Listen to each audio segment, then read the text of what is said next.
Budget 2026 पेश हो चुका है और सबकी जुबान पर यही सवाल है। तुम्हें पता है कैंसर और डायबिटीज की दवाइयाँ सस्ती हो गई हैं? यार पर हम स्टॉक में इन्वेस्ट करने वालों का क्या? गवर्नमेंट ने एसटीटी क्या बढ़ाया, पूरा शेयर मार्केट ही हिल गया। भाई मुझे तो लग रहा है मेरा फाइनली अब्रॉड में पढ़ने का ड्रीम पूरा हो पाएगा। बजट में अब्रॉड स्टडी पे टैक्स कम हो गया है। सही है यार, सिगरेट और शराब महंगे होने वाली है, मैंने सुना है। अच्छा, तो बजट में और क्या क्या नया है? चल भाई इन्फॉर्मेशन अड्डा देखते हैं। तो इस बार बजट में क्या नया है, किसे राहत मिलेगी और किसे झटका, इन 5 पॉइंट्स में हमने पूरे बजट 2026 को निचोड़ लिया है ताकि आप जल्दी और आसानी से इसे समझ सकें। मैं हूं कंगन फौजदार और आप देख रहे हैं इन्फॉर्मेशन अड्डा। चलिए जानते हैं क्या है बजट 2026 इन इजी 5 पॉइंट्स में।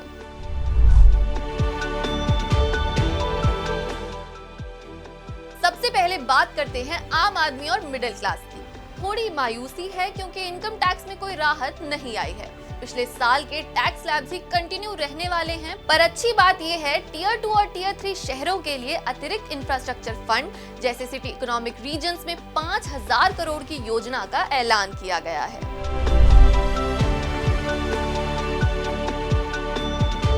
सरकार ने 17 कैंसर दवाइयों और दुर्लभ बीमारियों की दवाओं पर कस्टम ड्यूटी हटाकर इलाज को सस्ता किया है। साथ ही डायबिटीज से जुड़ी कुछ दवाओं की कीमतें भी कम करने का ऐलान हुआ है। इलेक्ट्रॉनिक्स, मोबाइल फोन के कुछ पुर्जे और सस्टेनेबिलिटी को प्रोत्साहित करने के लिए इलेक्ट्रिक व्हीकल्स, बैटरियां, सोलर और ग्रीन एनर्जी उपकरण भी सस्ते होने की उम्मीद है। वहीं दूसरी ओर सिगरेट और तंबाकू उत्पादों पर टैक्स बढ़ने से यह महंगे होंगे।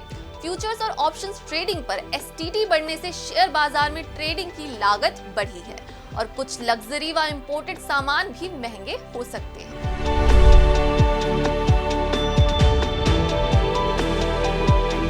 टैक्स व्यवस्था को सरल बनाने पर जोर है। कई टीसीएस और टीडीएस दरों में बदलाव आया है और इनकम टैक्स फाइलिंग को आसान बनाया गया है। रिवाइज रिटर्न फाइल करने के लिए 3 महीने एक्स्ट्रा दिए गए हैं। अब 31 दिसंबर की जगह 31 मार्च तक रिवाइज रिटर्न फाइल हो सकेगी। सिक्योरिटीज ट्रांजैक्शन टैक्स यानी एसटीटी को बढ़ाया गया है, खासकर फ्यूचर्स और ऑप्शंस ट्रेडिंग में, जिससे शेयर बाजार पर बड़ा असर पड़ा है। कई स्टॉक्स गिर गए।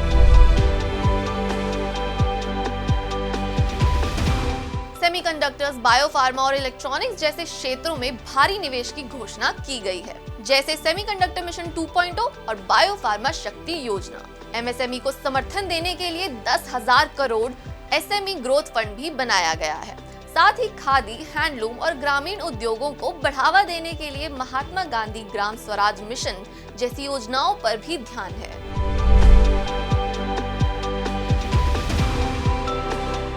सत्रह कैंसर दवाइयों पर कस्टम ड्यूटी पूरी तरह से हटाई गई है, जिससे इलाज की लागत कम होगी।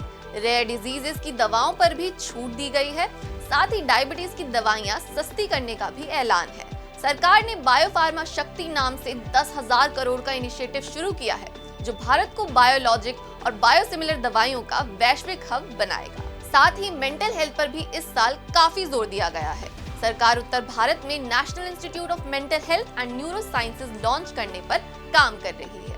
तो ये था बजट 2026। कोई डाउट हो तो कमेंट सेक्शन में जरूर बताएं और ऐसी तमाम जानकारियों के लिए देखते रहिए इन्फॉर्मेशन अड्डा, सिर्फ एकल भारत पर।